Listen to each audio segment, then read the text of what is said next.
Coming up, we'll tell you more about legislation in Frankfort that would reduce the governor's ability to issue pardons. And the city of Williamsburg moves forward with a project that's expected to bring hundreds of new jobs to the area. And a strong cold front heading our way as we head into the day tomorrow. I'll have the very latest on the way as First at 4 continues.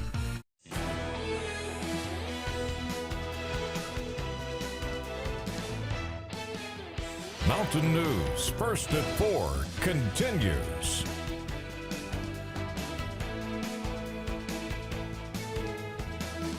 Warm, spring-like weather could lead to some strong to severe thunderstorms tomorrow evening across the state.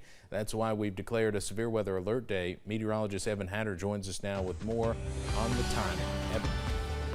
That's right, Steve, but our hazards are not only with thunderstorms moving in, they're also with winds out ahead of it.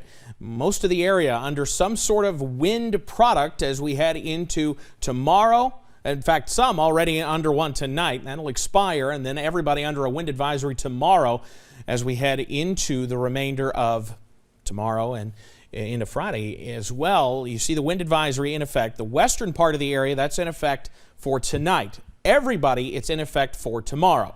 The western half of the area continues under that wind advisory through early Friday morning.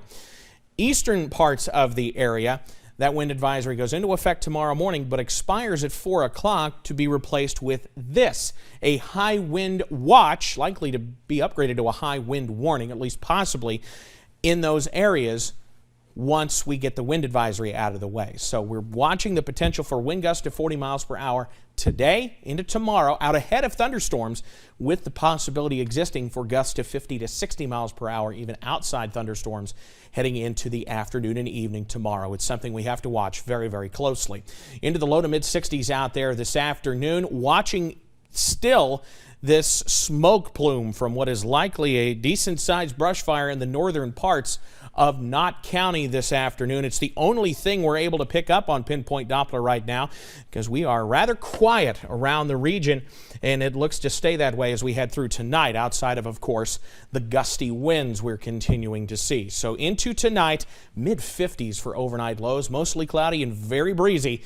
Even maybe not 40 mile per hour gusts like we're seeing today, but definitely the potential for gusts to 20 miles per hour overnight. I'll have the latest on when the wind moves back in tomorrow and when those storms move in as well coming up in just a few minutes. Steve? Evan, thank you. The Williamsburg City Council is moving ahead with an order that will serve as an incentive for Firestone Industrial Products expansion.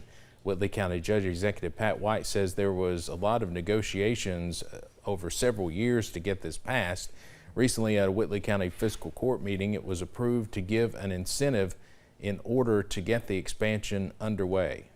We gave an incentive that we were able to do through TVA grant dollars for $1,000 for every new job that's supposed to be created as part of this project.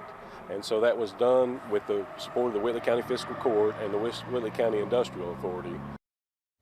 The expansion is currently in the works. Judge White says there's no date yet, but it is expected to be complete as soon as possible. A bill to limit the governor's pardoning powers has passed out of committee in Frankfort. It comes after former Governor Matt Bevin made more than 100 pardons on his way out of office, some of those very controversial. Chelsea Jones is following movement on the bill. Well, many lawmakers were upset about the pardons and commutations of former Governor Matt Bevin right before he left office. They hope Senate Bill 149 will prevent another governor from taking that action again. Former Governor Matt Bevin issued more than 100 pardons and commuted hundreds of sentences before his time in office ended. Some of those included murder cases. Lawmakers on both sides of the aisle criticized his actions. They're now considering Senate Bill 149, which would prevent the governor from granting pardons or commuting sentences 30 days prior to a gubernatorial election up to the 5th Tuesday after an election.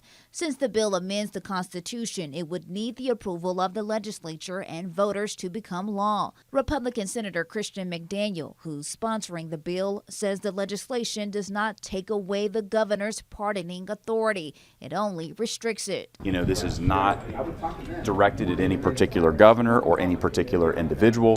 The fact is there's a weakness in our system as it relates to the Constitution, and I think people ought to have the right to vote vote on it. Some Democratic lawmakers, however, feel the bill is unnecessary. Senate Minority Leader Morgan McGarvey says a governor's pardoning power acts as a check on the state's judicial branch. It's difficult to always predict every circumstance that will arise, but we need to draft laws that reflect the executive branch is in charge, and they're in charge for the entirety of their term. Governor Andy Beshear said former Governor Matt Bevin abused his pardoning power, but he feels Senate Bill 149 is based on the actions of one governor. I think the solution is to elect reasonable people who would never, ever, ever do something like that. Senate Bill 149 passed out of committee and now heads to the Senate floor. In Frankfort, Chelsea Jones, WKYT.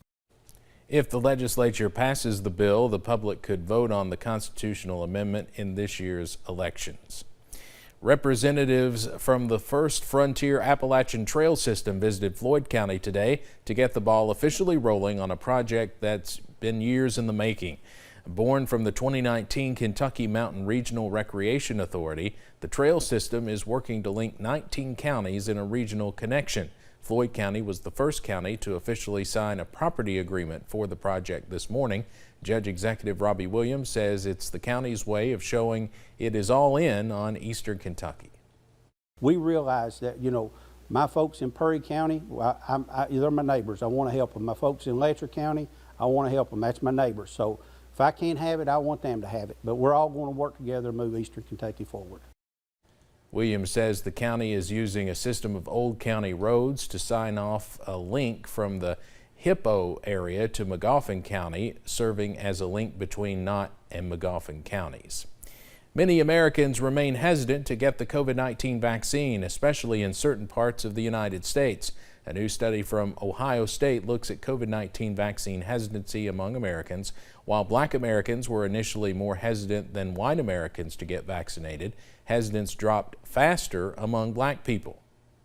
That they're more likely to come to believe over time that the vaccine is necessary to protect themselves and their community. And that could be an explanation for why overall Black Americans are becoming more willing to use the vaccine.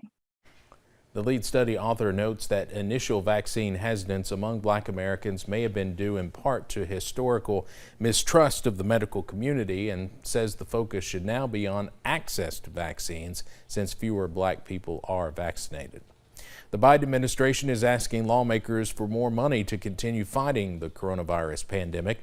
A source familiar with the matter says top health and human services officials signaled the need for more supplemental funding Tuesday to lawmakers, asking for an additional $30 billion. The money will go towards vaccines, treatments, testing, and other pandemic preparedness measures. So far, the Biden administration has used more than 90% of the coronavirus funding authorized by Congress through the American Rescue Plan last year. President Biden has rejected a request by former President Trump to block White House visitor logs from the committee probing the January 6th siege on the U.S. Capitol.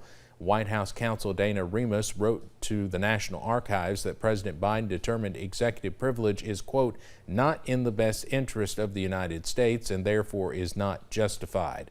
There's no word on how detailed these logs were or what they could reveal to the January 6th committee. The New York Times was the first to report on President Biden's decision.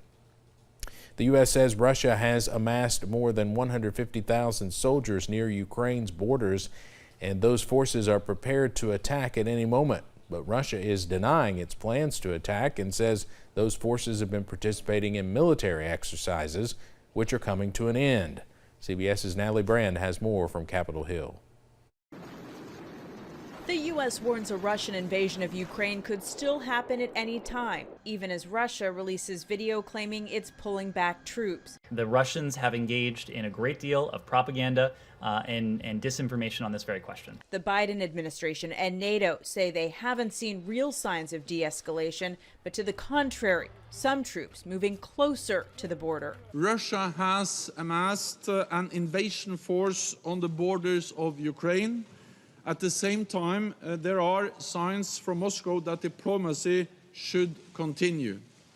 This gives grounds for cautious optimism. But NATO says it's preparing either way and developing options to strengthen defense in the region.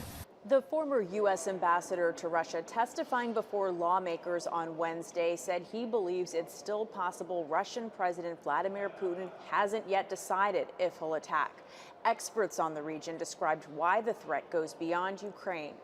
Putin seeks an end to NATO, end to the European Union, and more immediately, at least weaken unity in both of those organizations. Meanwhile, U.S. officials tell CBS News Russian hackers likely targeted the Ukrainian government, including the military and critical infrastructure, to collect intelligence that could be leveraged if Russia decides to invade. Natalie Brandt, CBS News, Capitol Hill.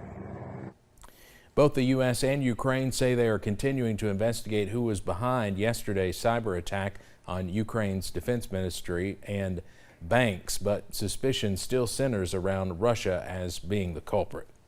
A Massachusetts daycare has shut its doors after a teacher planned an activity involving blackface.